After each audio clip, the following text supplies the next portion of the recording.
Good evening, everyone. We're just about at time, so we're going to go ahead and get started here. So my name is Karen Zusai. I'm the Media Relations Manager and a Science Writer here at the Broad Institute, and it is my great pleasure to welcome all of you here, as well as our audience on Facebook Live, to this evening's Midsummer Nights Science talk. These events, which take place every summer, are meant to explore key advances in medicine and genomics and help foster conversation between our scientists here at Broad and the public. We're joined tonight by Jesse Boehm. Jesse is the Associate Director in our Cancer Program and an Institute Scientist here at the Broad. He runs our Cancer Cell Line Factory and is the lead investigator in our Cancer Model Development Center. All of that means that Jesse here leads efforts to develop new laboratory models of cancer and identify new ways of attacking those cancer cells. So tonight, he'll be talking about where we stand on the path to developing precision medicine for all cancer patients and what we still need to succeed in that goal. Just a final bit of housekeeping before I turn it over to Jesse. After the talk, we will have time for questions and answers, so please hold your questions until then. You'll see microphones placed here at the front, so again, when Jesse is done speaking, you'll be able to come down, stand in line there, and get your questions answered up until 7:30. If you're watching on Facebook Live, during the presentation, you're welcome to post questions as comments, and we will do our best to work them into our Q&A session at the end. And without further ado, I'll turn it over to Jesse. Thanks so much. Thanks, Karen. It's really exciting to see so many of you out here tonight. I know you have many choices on how to spend your summer evening, and it's just an incredible affirmation of all of your interest in biomedicine and what's happening across the Broad and beyond that you've chosen to come and join us tonight, so thanks again. You know, the Broad is an interesting experiment in how to execute science, and at the Broad we like to think really big. What are the transformative ideas that are going to be required to really usher in the next generation of solutions for patients with cancer or other diseases across the country and across the world? That's very uncharacteristic for how scientists typically think about a problem. Scientists often look at what's possible today and then say, well, what could I do tomorrow? What might be possible next week? At the Broad, we like to articulate what's going to be needed decades from now. What's going to be needed at the Broad, across the Kendall Square area, across the country and beyond, and then to try to figure out how we, as a nonprofit research institute, sort of an amalgam of industry and academia, how can we catalyze and accelerate the revolution that's needed to impact patients? And of course, as all of you know, cancer is one of the areas where thinking big is needed now more than ever. It's always been a place where thinking big is important. So just a show of hands here, how many of you have been impacted by a family member, a friend, or a loved one with cancer? Essentially all of us. I mean, the horrific toll that cancer continues to take as a society. 1.7 million Americans are diagnosed with cancer in the US each year. Despite all of the progress that's been made, 600,000 continue to die. So despite the clinical reality and the pain and suffering of many patients today, I'd like to argue tonight that within a mile, you're at the epicenter of arguably the world's most transformative community, Kendall Square, Boston, where every major biotechnology and pharmaceutical company, Harvard and MIT, are all working together to bring new cancer cures to patients. And these scientists, for the first time I think in decades, feel just an unprecedented amount of hope and optimism about what the next several decades are likely to usher in. So I know you've been promised hope in the space of cancer before. Tonight I'd like to unpack some of that hope, tell you a little bit about this revolution that we're in the midst of. I'll try to argue that there's some new technologies that have come on the horizon in the last few years that are really making us more optimistic about the reality of this revolution moving quickly than ever before, and hope to leave you with a sense of what's happening today so that you can consume stories in the New York Times, shows on PBS, or anything else you might consume, and understand how those stories are part of the overarching frame of bringing precision medicine to patients. And I hope it's fun. I don't want you to sit here for an hour and fall asleep and be bored. So Facebook Live 2 people, don't also fall asleep. So as I mentioned, it's really a special moment in cancer. Sid Mukherjee, in his book, Emperor of All Maladies, that many of you may have read, described one of the first recorded cases of cancer being diagnosed by an Egyptian physician, 2600 BC. And for about 5,000 years, actually nothing much changed in how we thought about diagnosed or treated cancer. Something very special and unusual has just started happening in the last 15 years, and I'll argue tonight will continue to occur to complete this revolution over the next 15 or 20 years. So I'll tell you a story tonight about 3 really remarkable decades of cancer medicine, sort of what was starting to happen at the turn of the century when this new revolution began, where we are now, sort of in the 2010s, beginning to experience the fruits of this revolution for a minority of patients, and where we think we're going over the next couple of decades to ensure that every cancer patient can benefit from this genomics revolution that we're experiencing today. So around the turn of the century, as many of you likely know, cancer continued to be treated like it had been treated for many decades before on a largely empiric basis.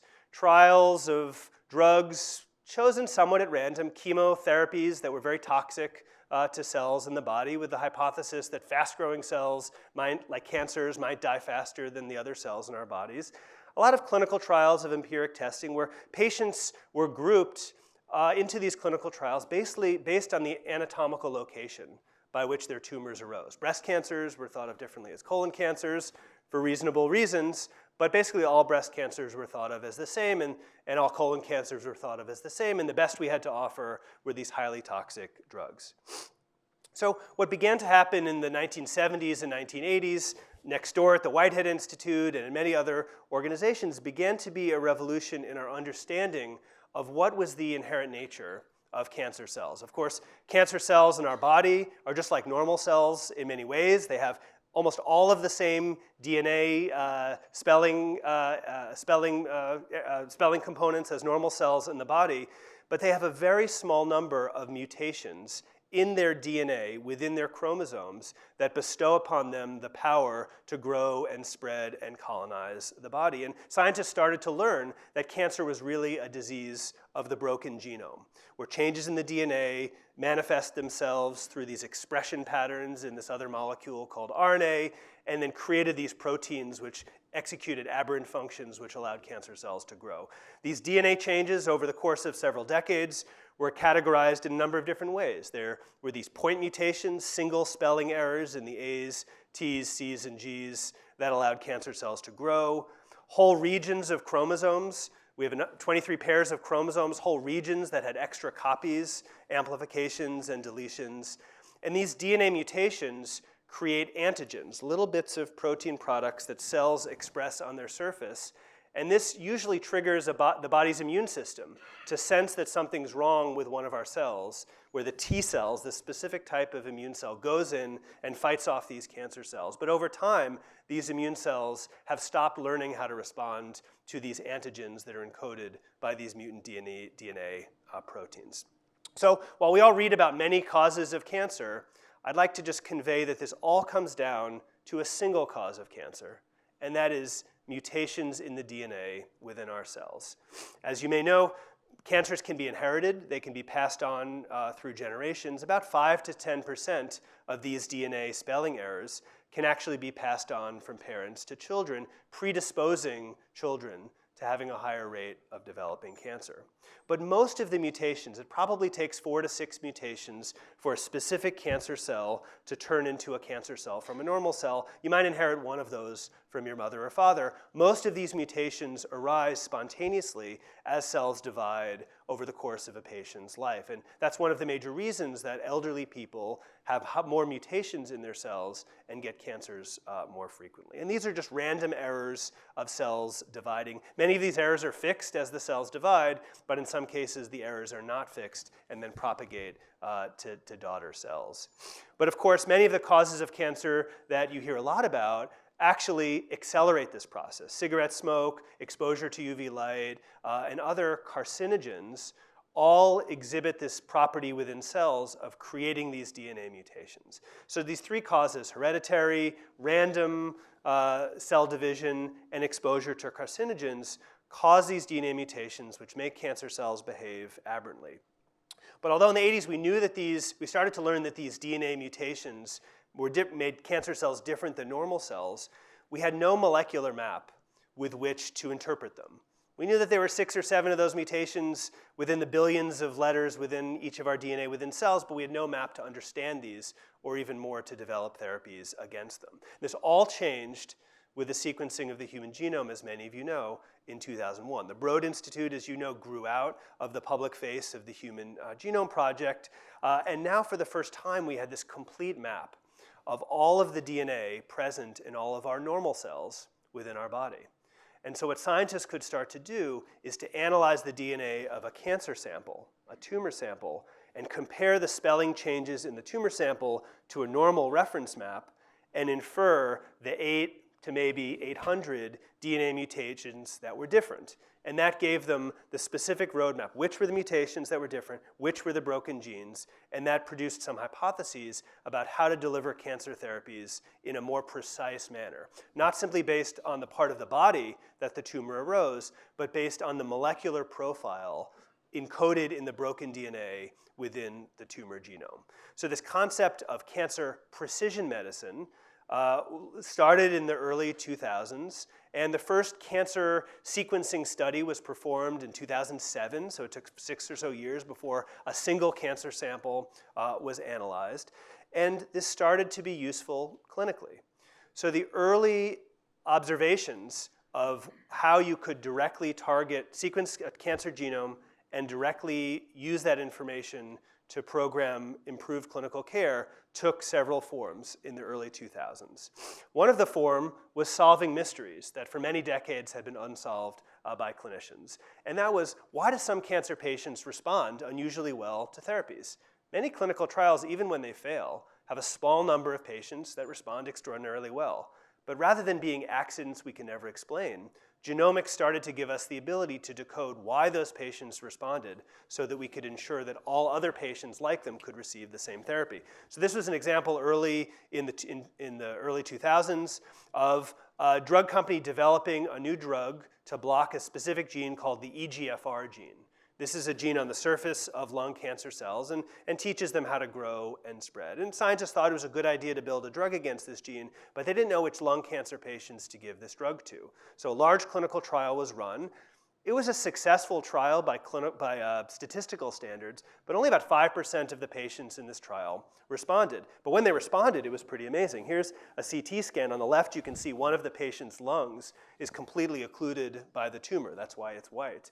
But on the right-hand side, after this treatment has been given, all of a sudden, the function has been restored, and one can now see the lung having restored function. But why this 5% of patients exhibited these extraordinary responses was a total mystery. Until DNA analysis was performed of the tumors of patients just like this and found that in almost all cases, these patients that responded, their tumors had a specific DNA mutation in the EGFR gene. Scientists hadn't even thought to look for that. And so now that you knew that this 5% of patients had this broken DNA in the EGFR gene, you could look for all other patients only with DNA spelling errors in the EGFR gene and give them this drug. So instead of 5% of patients, now 50 or more % of these patients could respond. So this is kind of deciphering mysteries that had been unsolved by doctors.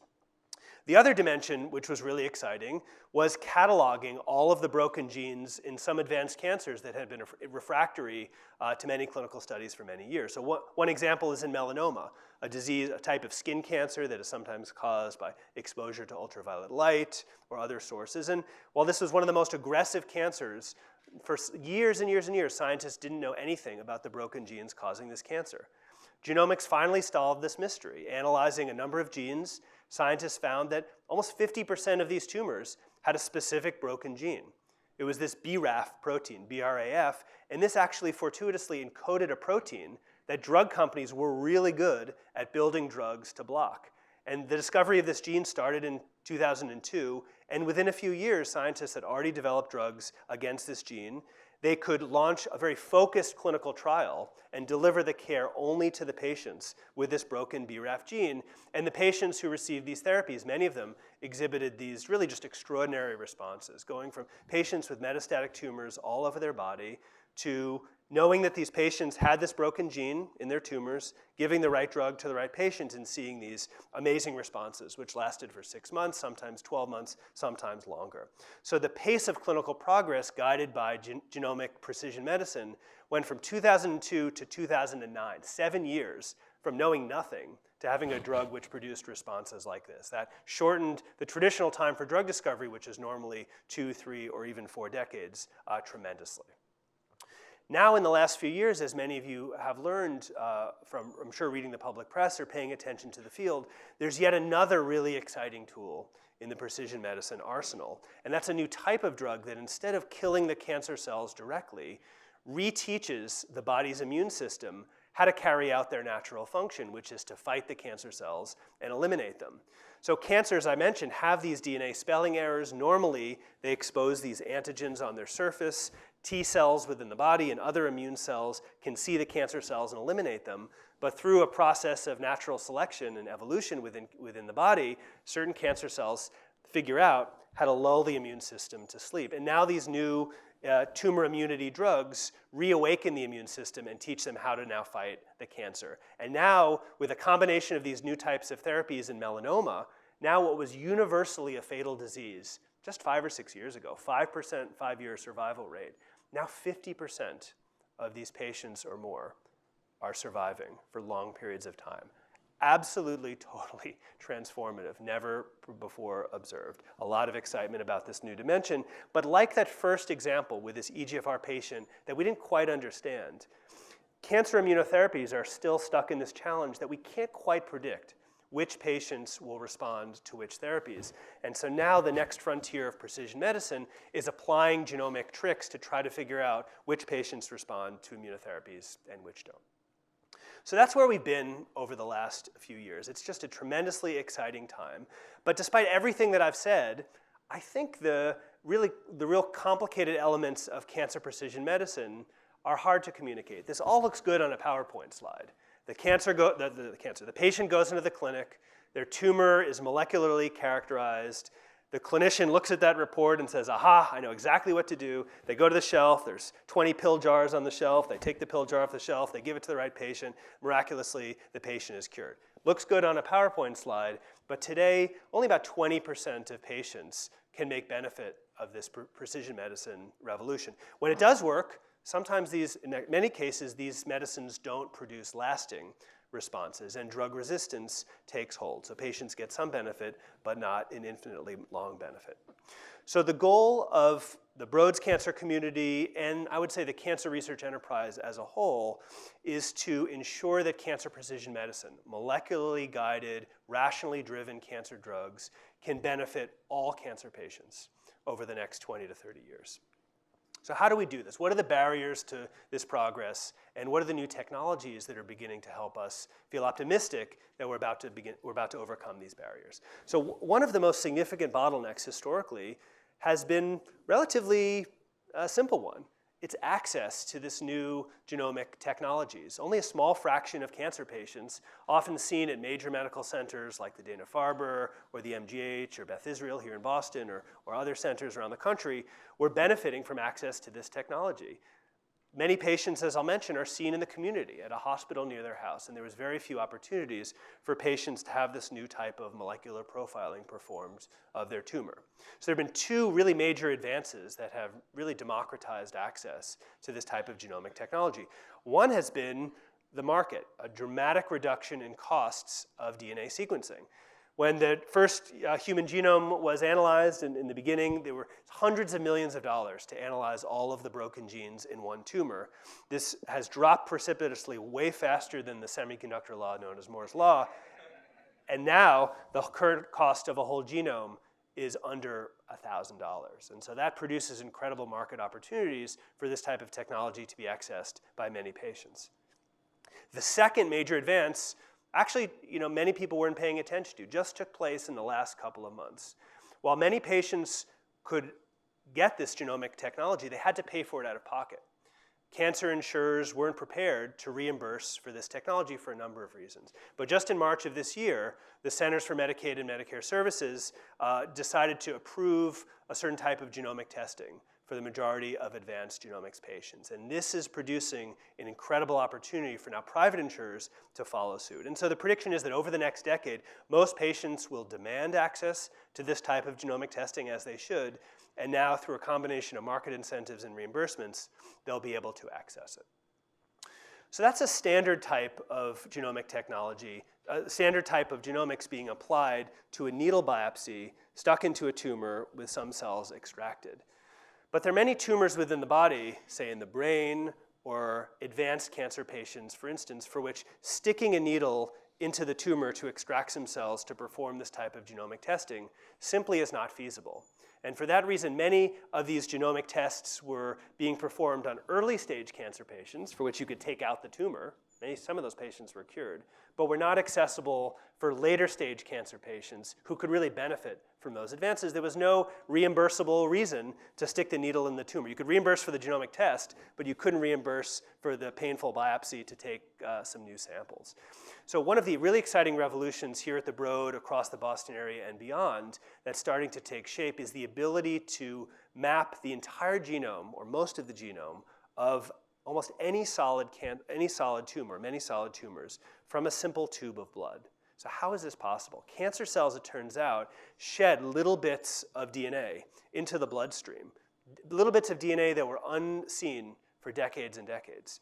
But now, as the sensitivity of these new genomic technologies has become more and more advanced, scientists here at the Broad and at these institutes around the Boston area have all come together to figure out that for about 60% of advanced cancer patients, whether it's a breast cancer patient or a prostate cancer patient or something else, a simple tube of blood holds all of the genomic secrets of that solid tumor.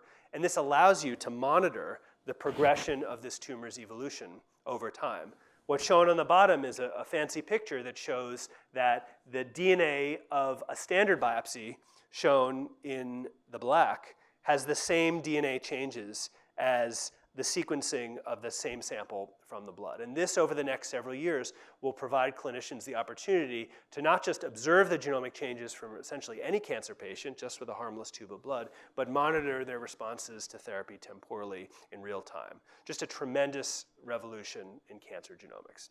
So it's been just a single decade of cancer genomics. I mentioned the first tumor was sequenced in 2008, and it's just been a remarkable decade of progress. Now over 30,000, probably over 40,000 now, cancer genomes, or a subfraction of the genome called an exome, has been analyzed across tens and tens of different tumor types. In technology that I don't have time to tell you about, but led by scientists here at the Broad, it's now becoming possible not just to grind up a whole tumor and to analyze all of the DNA of all of the cells as kind of an amalgam, but to analyze every single cell within a tumor individually. And that allows you to look at the immune cell and the cancer cell and this cancer cell and that immune cell. And that's giving scientists an unprecedented picture of how all of these cells interact in 3 dimensions within the body. I mentioned that blood biopsies are becoming quite exciting, and I think it's not fantasy to assume that over the next 10 years, we'll have the complete molecular map of all of the broken genes, all of the cell types, and the ability to monitor many of these things in real time for essentially every major cancer type. So tremendously exciting as a reference map to eventually guide each individual patient's care. So the next major challenge is, how do we interpret this molecular map? Getting the DNA sequence is fine, but if the clinician looks at that and says, oh, I don't really know what to do, sorry, it's a good molecular map, but I don't know what drugs to give you, that's unsatisfactory.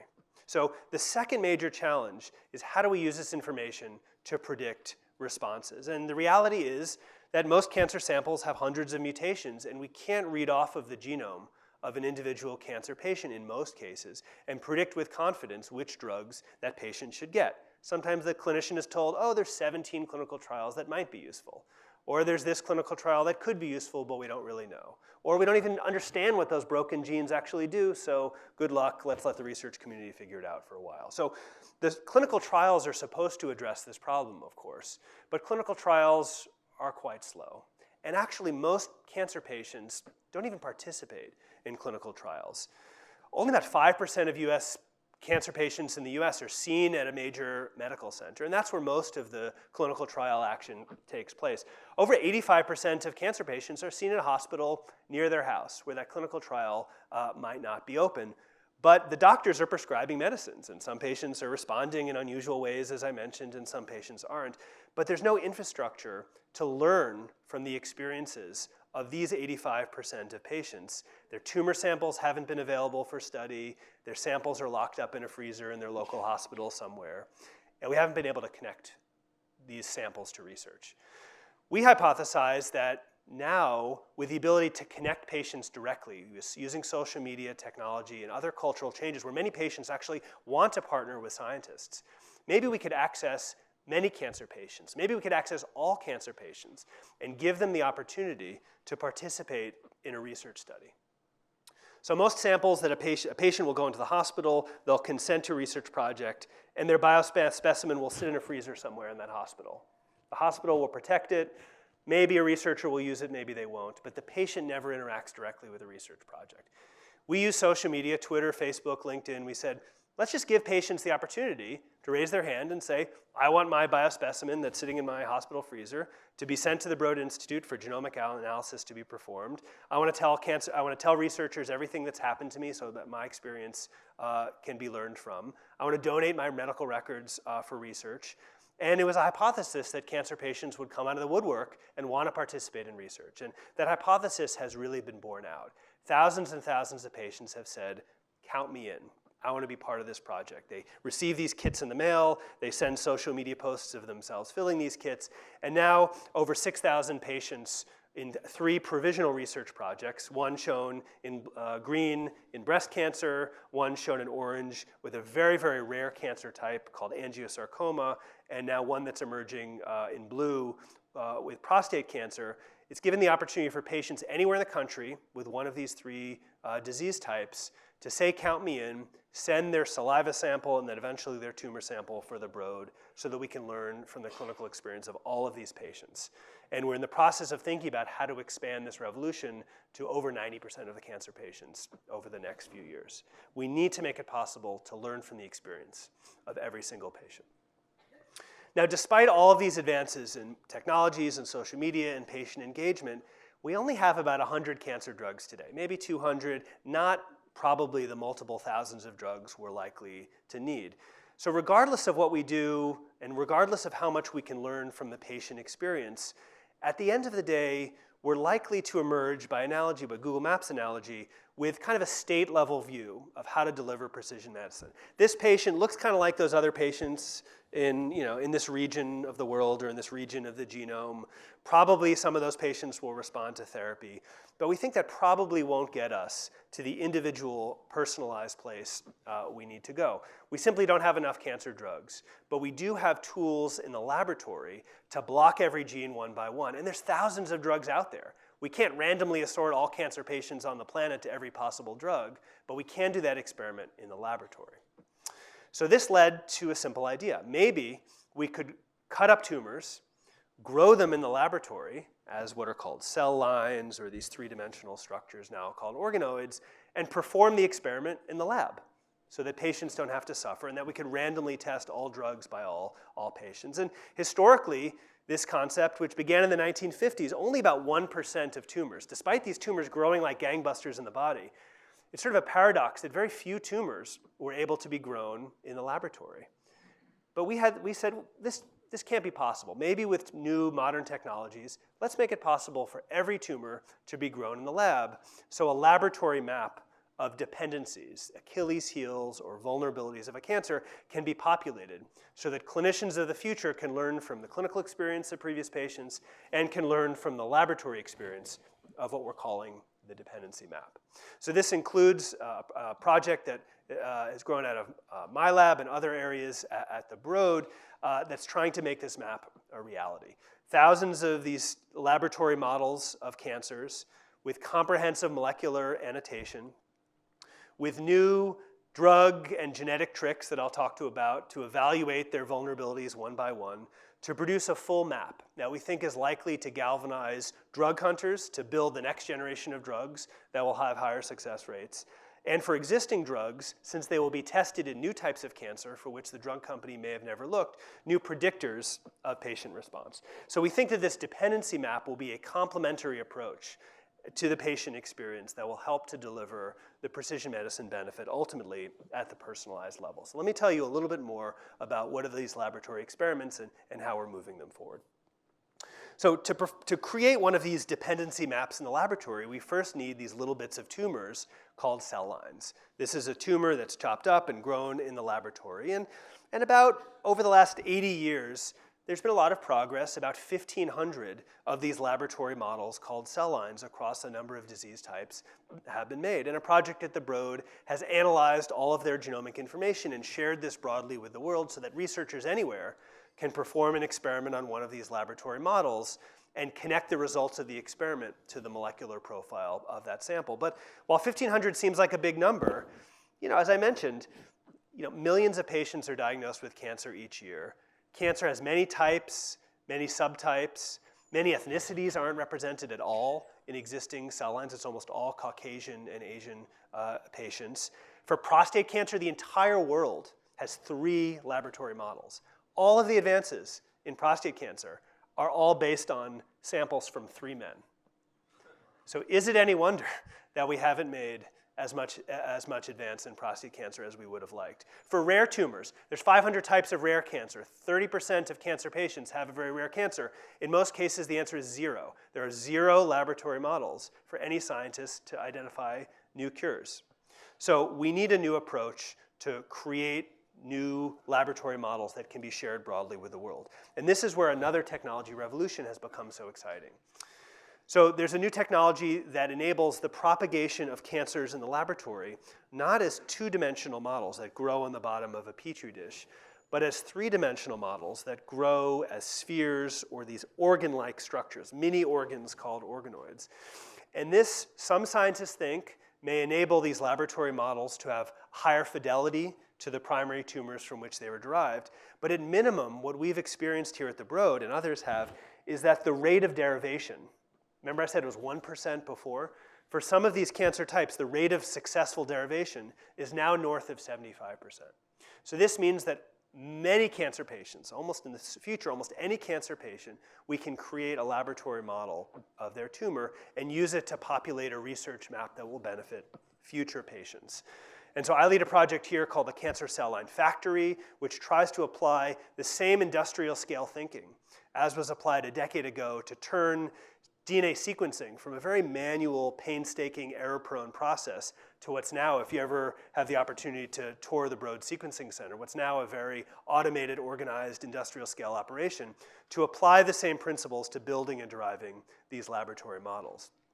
And our goal is unfettered and rapid access, as long as the patient consents, to the scientific community as a whole. We don't want to build a set of laboratory tools simply to make the Broad a better place to do science. We want to share these models broadly with the scientific community.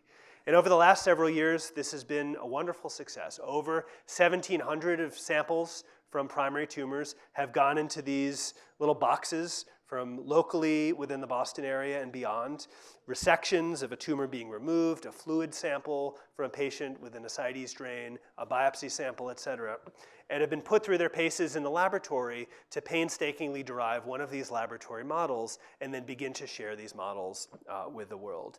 It's a long process, not a process that can yet deliver information on clinical timescales, but it's a process that we've now reduced to a science for many tumor types. And what's become really exciting is instead of getting these samples exclusively from the Boston area, we go and the Broad is this community that cuts across the Harvard hospitals, and most of our biospecimens come from partnerships within the Boston area. But as I mentioned before, we want to ensure that all patients can benefit. So we applied the same principles as I described before for genomic sequencing to giving patients the opportunity anywhere in the country to say not that they have a sample that's locked up in a freezer somewhere that they'd like to donate to science, but they're about to have a procedure so that a living piece of their tumor can be shipped to the Broad. So of course this requires identifying a patient within 2 weeks perhaps, organizing a real-time biologistics process to move that sample all the way to the Broad, and having folks here on the other end ready to receive and propagate that sample. We were told by many, many people it was simply impossible to organize that biologistics so rapidly. And the reason we were told it was impossible is that everyone who had tried before went through the hospitals. They asked at all of the levels of bureaucracy within the hospital, can we please organize this within 10 days? And of course, there was an MTA form to sign, which took 2 years to negotiate, and there was this other sort of thing, and the lawyers got involved, and all the patient wanted to do was donate a piece of their body for science. It probably wasn't even the hospital's property, it was the patient's property. The patient raises their hand and says, I want my sample to go to science. And you know what? That organizes a lot of people in the operating room, and they want to follow that patient's wishes, and samples from over 30 different states, and I think now 70 different institutions have come to the Broad. And the quality and the viability of those samples can sometimes exceed even the quality of samples that we can get from a few blocks away. Why? Because within the Boston area, there's tremendous competition for the same samples. There's 100 research projects.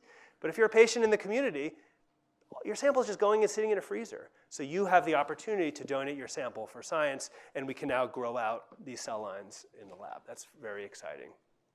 So what do we do with these samples? We're talking about this dependency map of all of the ways of killing cancers in the laboratory.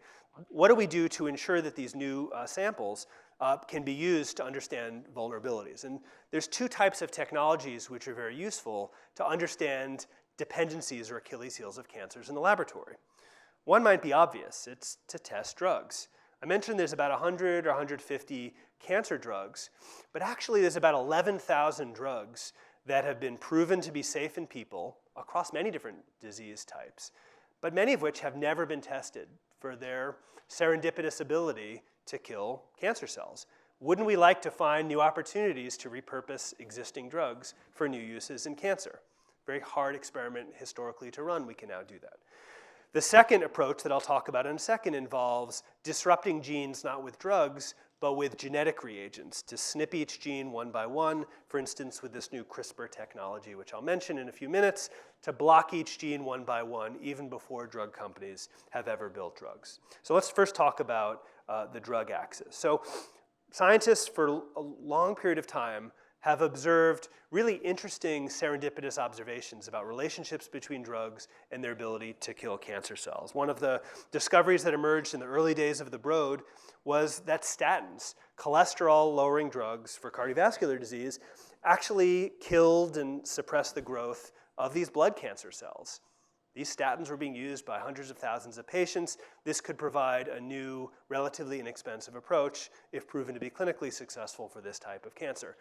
You would think that every lab on the planet has access in their freezer to the world's collection of drugs so they can find new uses for existing drugs to deliver $20 medicines for whatever they're studying. That doesn't exist. It is impossible. There are all sorts of reasons it's quite complex. So the Broad said, this is a type of problem we have to take on.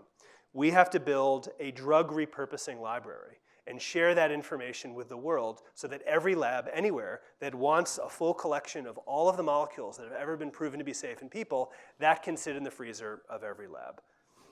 So a team led by Stephen Corsello and Todd Golub collected what's now, we believe, the world's highest quality drug repurposing collection, 5,000 of those 11,000 drugs. 80 chemical vendors, 30% of what we acquired failed quality control. When we brought it into the lab, we had to go back to the chemical vendors. There's all sorts of chaos here, but 5,000 drugs were acquired, and we now have the recipe for any scientist anywhere on the planet to build this collection within their laboratory.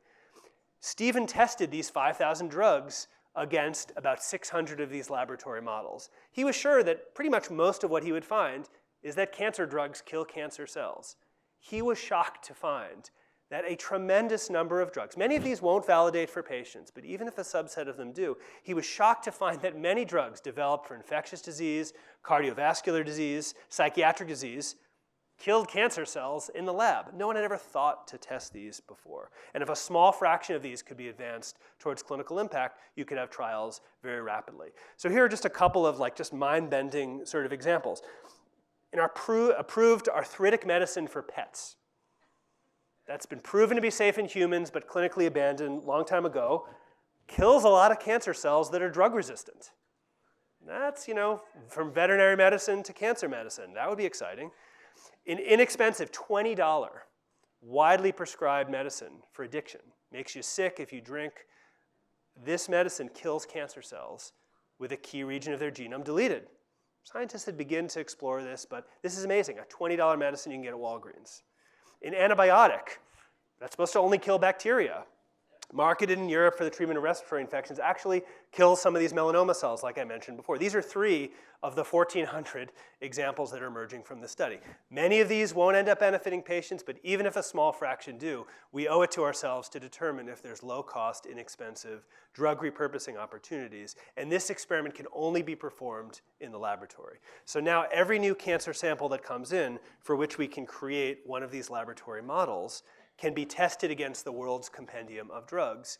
For a rare cancer for which there are 0 laboratory models, that first model connected with a drug could galvanize a clinical trial. And so that's what makes us very excited about where this dependency map is going. Now, 11,000 drugs, or the 5,000 of them we have, that's pretty exciting. But there's actually 20,000 genes out there. And we think that cancers have a large number of Achilles heels that drug companies just haven't figured out or haven't tried to build a drug against. And that's where the second revolution in genome editing has really been exciting. So in the early 2000s, historically scientists had very, very few tools to turn off genes in cells growing in the laboratory or in a mouse. Because we want to turn off a gene, cut it, or knock it out of the cell and study, did the cancer cell survive or die? In the early 2000s, there was a technology called RNA interference that kind of blocked the expression of these RNA molecules in cells. And scientists found that this could be used to silence or turn down genes, but it wasn't very specific. And scientists for about a decade were sort of unsatisfied with its performance. In 2013, this amazing revolution began to take place, catalyzed by this technology that I'm sure all of you, or many of you have heard of, called CRISPR. So this CRISPR molecule just came out of nature. This was a defense mechanism that bacteria used to encode little bits of information about bacteriophage or viruses that had infected them in the past. And it recorded in its genome, using this CRISPR sequence, a little bit of information to fight off a similar virus that it had seen in the past. Scientists here at the Broad discovered that the enzyme, the key protein, could be used to be used in human cells instead of in bacteria cells. And now you could direct this DNA cutting, this really precise molecular scissors, to any region in the genome, let's say in a cancer cell, cut each gene one by one, and figure out, did cancer cells live or die? And this technology, while this has been heralded as an amazing technology that could be used as a direct therapeutic, you probably heard stories around that, the amazing advance that's happening now is CRISPR's utility as a basic research tool. A grad student today can do 100-fold more at 100-fold higher precision using CRISPR today than they could just a few years ago using the predecessor technology. This is incredibly exciting. So we've used this new CRISPR approach to build these laboratory maps of cutting every gene one by one. First, we did this with the RNAi in 2008. We did about 12 of these experiments in cell lines, cutting every gene one by one. We've started here in work led by Nick Haining from the Dana-Farber Cancer Institute and the Broad. We've done these CRISPR experiments and RNA experiments in a mouse where there's both cancer cells and immune cells to identify all of the vulnerabilities of cancer in the context of an intact immune system. And now, in 2018, over 1,000 of these dependency maps are now complete. And we think, we've done some calculations to suggest, again, 1,000 is a big number, we think this is about 10% of the map that's needed. Rare cancers are still missing. As I mentioned, many ethnicities are still completely missing from this laboratory map, and we need to ensure that all patients are represented. And we're really proud that efforts that began here at the Broad have now galvanized international activities, now funded by the National Cancer Institute, to complete this dependency map and these cell model studies for many types of cancers. So I'll leave you with one final point. So it's exciting to see this revolution in patients participating in clinical medicine. It's equally exciting, at least for me, I hope for you, to be excited about what's happening in the laboratory to study bits of tumors and their ability to be used as reference maps for future patients. But the question remains, could real-time laboratory experiments be another thrust in the clinically actionable precision medicine approach for a specific patient. So again, as this laboratory map will be useful for future patients, could we actually grow a patient from Sally's tumor, grow a disease model from Sally's tumor, a cancer cell in the lab, test drugs, do that experiment rapidly in a manner that would allow us to be confident about the results, and then deliver that information together with predictions from the genome of Sally's tumor as a hybrid precision medicine package for Sally's clinician? We don't know. It's an old idea that's been fraught with complexity, but we think with these new technologies, this is going to become technically possible in the next few years. Will it be clinically useful? We don't know. But in the next 4 to 6 years, scientists here and beyond will work to figure this out. So I'll end there. I've shown you this PowerPoint view of what cancer precision medicine could become in the future, but sort of an idealized view. And I've tried to talk about a few of the catalytic technologies that are really making us at the Broad and scientists across the Kendall Square area and beyond feel ever more optimistic about the decades ahead. I told you about the democratization of technologies to permit patients to access modern genomics, prices dropping, and these new blood biopsies, which permit the temporal sampling of cancer samples. I told you about some of these new social media-driven approaches to ensure that we can learn from every patient's experience and ensure that their responses or resistance to therapy are captured in a learning ecosystem that will deliver benefits for patients beyond.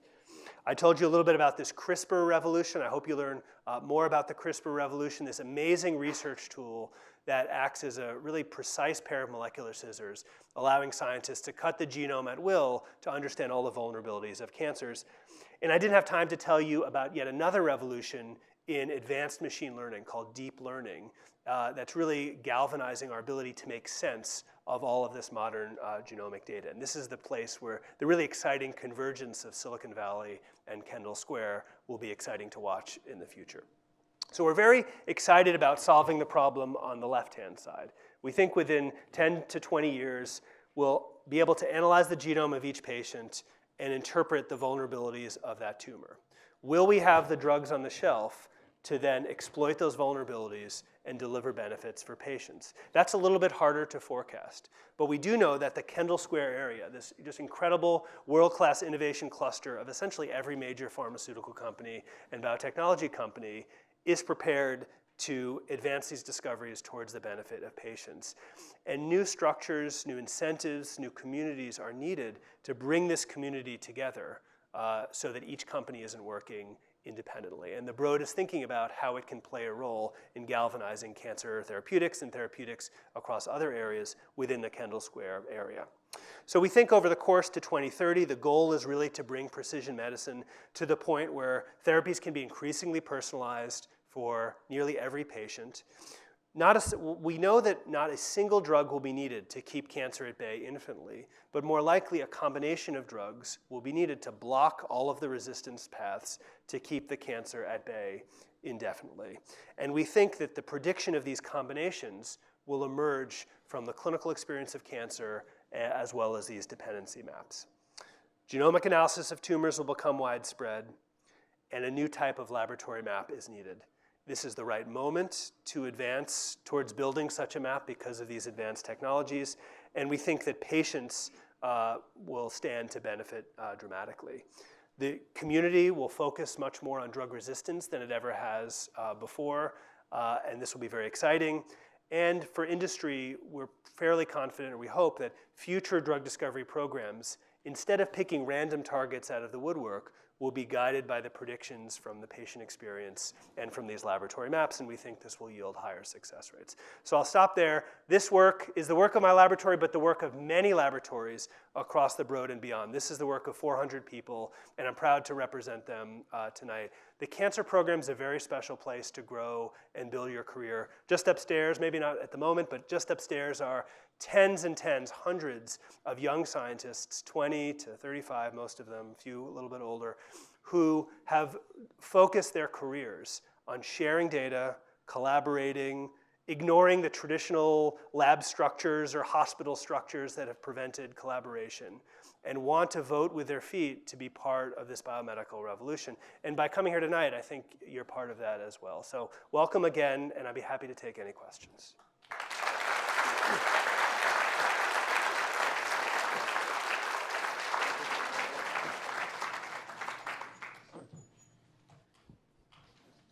So again, we have the microphones down here in front. If anyone has any questions, you're welcome to come down and ask Jesse. We have about 10 minutes until 7:30 where we officially wrap.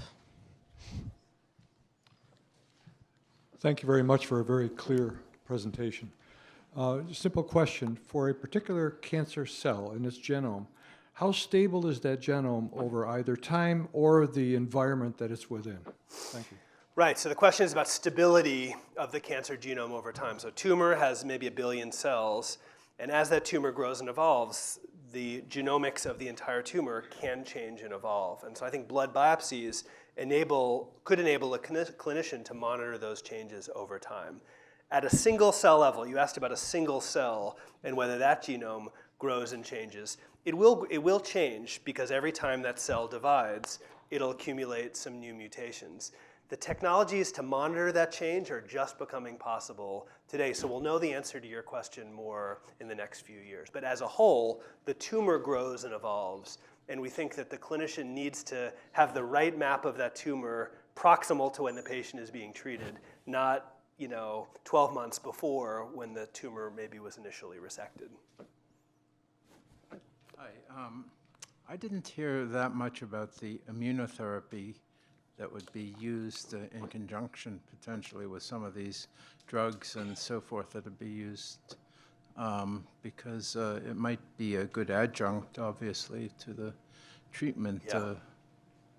Yeah, it's a good point about immunotherapy. So I think these new drugs that reteach the immune system to fight cancer cells are sort of the next wave of these types of targeted therapies, really just producing, as we talked about, just really remarkable results.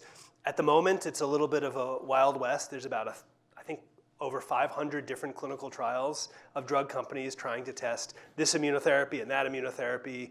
And we're sort of back to basics. It's a lot of empiricism. So the hope is that this several new types of molecular profiling will help to ensure that those cancer immunotherapy trials are guided by sound scientific logic and not just random rationale. Because it turns out there's too few cancer patients today to actually benefit from all of the hundreds and hundreds and hundreds of cancer immunotherapy trials. So we need to find a smarter way to run these trials and learn from their results. But a tremendously exciting new frontier for sure. I'm glad you brought it up. That was an excellent presentation. I had a question about you showed some graphs showing DNA deposits in the bloodstream versus like for a metastatic tumor versus like immediately in the area. Right. And I had a couple questions about the graph. So I noticed that the amount would fluctuate as opposed to just continually going up as if there was continuously DNA being deposited. And I noticed that the sample that was taken in the bloodstream, a distance away from the tumor, it had a higher signal-to-noise ratio than the sample taken immediately at the tumor. And I was wondering if that signal-to-noise ratio changes depending on the distance from the tumor in the body. Yeah, these are really good questions. So when this new blood biopsy technology sort of came on the scene, everyone asked, can you get the same information from the tube of blood that you could by sticking the needle into the tumor? And so what this graph shows here, this is the needle. This is the different chromosomes, the 23 chromosomes. And in blue is if there's a normal number of DNA copies. In red is more DNA copies, in green is fewer DNA copies. And this is sort of a global bird's eye view of the genome in a standard metastatic biopsy. And although it's a little noisier, you can see many of the same pattern of changes in this sample from the blood. These are two different samples from the blood. But you're asking, as this sort of changes and evolves over time, what will be the nuances of the degree to which these blood samples reflect the primary tumor? It's still a little bit unclear. Advanced cancer patients might have 27 tumors, and the doctor might stick a needle into one and infer that the genome of that one is representative of all 27.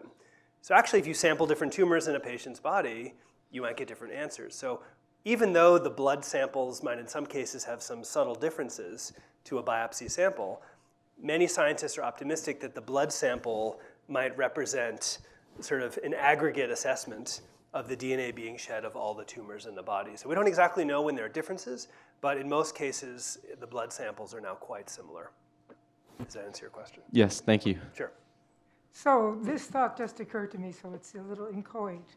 But is there any suggestion that susceptibility to cancer or a particular cancer could confer evolutionary advantage to the individual bearing it? Susceptibility to cancer could confer an evolutionary advantage. Well, I'm just thinking, why has cancer been around so long? And Yeah, it's possible. So many cancers occur in adulthood after childbearing Yeah, right, I know age. that. So if a cancer affects a young person and suppresses their ability to have children, you would think it would be selected against in Yeah, the right. population. But if a cancer occurs later in life, after childbearing age, that DNA has already been passed on to the children. I'm not sure what the advantage would be necessarily over like time. sickle cell anemia. It's a good question. I'd have to think malaria about it a little bit. connection. I'd have to think about it a little bit more. Some of the same broken genes in cancer also they give a survival advantage to cells. Cells are taught to survive when there are stresses on them. So this EGFR gene in lung cancer, this is important for those lung cells to survive and grow. And so in some cases, it could give a short-term evolutionary advantage, but at a long-term cost to the patient. But I'd have to think more about the idea of a population-level evolutionary advantage. I'm not sure if anyone else knows the answer. Thank you. Sure. Thank you for your wonderful talk. So I think the cancer cell line factory and dependency map will contribute greatly to precision cancer therapy. So you just mentioned an amazing part of personalized dependency map. Sure. So my question is that, can we think of a strategy such as for fast track personalized clinical trial platform? For example, we can use organ-on-chip microfluidics system to screening drugs to predict combinatorics. And even we can think of some of the prediction for resistance and other. Yeah, so could you use these laboratory technologies to deliver results to that one patient, and could new advanced microfluidics or other sort of technology be useful? I think it's possible. I think we're very hopeful that that's where the future will lead us. I think the story of genome sequencing went from a technology that didn't exist to being broadly useful as a research tool to now being applied in clinical settings. I think the story of these organoids and these microfluidic devices and other things in the lab, I would hope would follow a similar trajectory. It's now become possible to execute them. It's now being broadly used across many laboratories as a research tool, and we hope that it could pave the way towards a clinical tool. As I mentioned, there's a number of barriers to overcome. You have to produce the result on a clinically meaningful timescale. So for most cancer patients, that means deriving the result and returning it to the clinician within certainly under a month, maybe 2 months. At the moment, as I mentioned, this can take upwards of a year. So maybe miniaturized devices are one way of getting there. So I think I can't specify whether it will be more hope or more hype, but I'm very optimistic about exploring this direction and figuring out where it might be clinically useful. So I definitely agree with you. Thank you. Sure. Hi. You mentioned that only 20 to 30% of the patients respond to this kind of approach. And even when it works, sometimes the effect is not long-lasting. That's right. So can you elaborate on that a little bit more? Yeah, and also what can the patients do, or how does that affect the treatment regimen? Right, so each of these therapies, when successful, responds for different periods of time. Some of these targeted therapies, the BRAF and the EGFR, patients respond really dramatically for 6 months, sometimes 9 months, and then the tumors either turn off the gene that the drug was blocking or turn on a different gene that allows them to escape and come back. These cancer immunotherapies can lead tumors into a state of response for multiple years. But now we're starting to see that patients to those immunotherapies too are starting to relapse. So traditionally, there's been a sort of a hope and see, cross your fingers and hope approach. The drug's working, you hope that you'll stay in remission for a long period of time until a scan reveals, unfortunately, that the tumor has regrown. We think that's way too late. There's already 1 billion cells that have returned. So one of the really exciting opportunities for these blood biopsies that my colleague here, Victor Edelsteinson, has been excited about is to monitor minimal residual disease. The surgeons remove the tumor, can't see anything on the scan. You could still submit a blood sample every few months and perhaps detect, and there's some early evidence to suggest, perhaps detect the tumor is regrowing before it's so big that the clinician sees it on a scan. And if you could detect it early, maybe you could deliver a drug when there's only 1,000 cells and wipe out the population before you have 1 billion cells. Because once you have 1 billion cells, you can't have a drug that leaves a single cell alive. You have to kill all 1 billion cells, and that's mathematically very difficult. So we're excited about the blood biopsies. Right. So would the patient retake the same medication before? Right. So today, and all of this is it's a clinical fantasy today, but a fantasy that's quickly becoming reality over the next few years. So the hope would be this blood biopsy approach could tell you about the burden of disease that might still be in a patient. That might tell a clinician to give more therapy.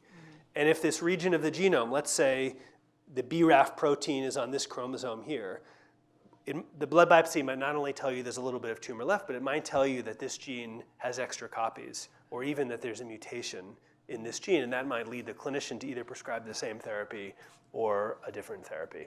So we're now launching some clinical trials in partnership with the Dana-Farber to try to understand whether tracking this minimal residual disease when patients, in this case with breast cancer, are in remission, will allow clinicians to make more informed decisions about giving extra therapy if the surgery hasn't completely removed the tumor. So whether the solution for drug resistance is to wait for it and then fight it, or to prevent it from occurring in the first place through these early diagnostic tests, I think that'll be an interesting question for the next decade. So for the Count Me In campaign, is that only apply to patients who were newly diagnosed, or could be patients who have, was diagnosed, and was in remission? Right, so over time, we want to make this Count Me In concept available to a much wider fraction of patients. At the moment, it's many long-term survivors. These are the patients that have, my colleague Corey Painter, a cancer patient herself, has expressed that when you're in the midst of being treated with cancer, many patients aren't that excited about going on social media, but sometimes later on, patients may want to participate. And for some tumors, it's the other way around. And so for certain types of cancer, patients are more eager to participate early. For some types of cancer, patients are more eager to participate later. And so we're asking patients when they want to participate and trying to design studies around that. And we hope to learn through a series of these studies what types of patients from what tumor cohorts really want to participate. But it's a mix at the moment. So I'm just going to have a few housekeeping notes, and then I'm sure Jesse will be able to take questions up here in the front if you hang out for a few minutes. So I want to thank you all for coming. We're just about over 7:30, so I want to release you from your seats. If you registered to attend tonight's talk, you'll receive a survey via email. We would love it if you could fill that out for us. Just tell us what you liked, what you didn't like, what we can do better next time. We'll be making a recording of Jesse's talk available on the Broad Institute YouTube channel, so if you want to share it with your friends and family, please look it up and go ahead and spread that link around. And we hope will join us next week for our last Midsummer Nights Science talk for the year. Next week, we'll be featuring Jol Hirschorn, who is co-director of our metabolism program and a geneticist at Boston Children's Hospital. And next week, Jol will be talking about the genetics of human size and shape. So thank you again to everyone for coming and to our Facebook Live audience for joining us. Have a great night.